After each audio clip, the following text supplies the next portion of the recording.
دوستو ایک مرتبہ اللہ کے نبی صلی اللہ علیہ وسلم نے حضرت علی کو بڑی زبردست نصیحت کی. بڑی پیاری نصیحت ہے، آپ حضرات غور سے بھی سنیں اور اس نصیحت کو، اس حدیث کو اپنے تمام دوستوں میں ضرور شیئر کریں. بہت پیاری نصیحت ہے، بہت کام آنے والی نصیحت ہے.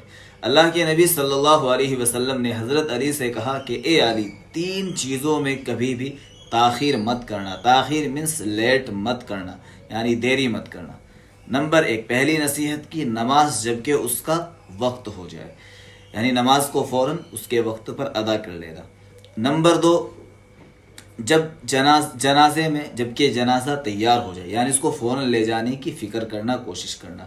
نمبر 3، ایسی بے نکاحی عورت جو نکاح کے قابل ہو جائے اور اس کے جوڑ کا رشتہ بھی مل جائے تو اس کے نکاح میں دیری مت کرنا. تو دوستو یہ بہت پیاری نصیحت ہے، خاص طور سے آج کے اس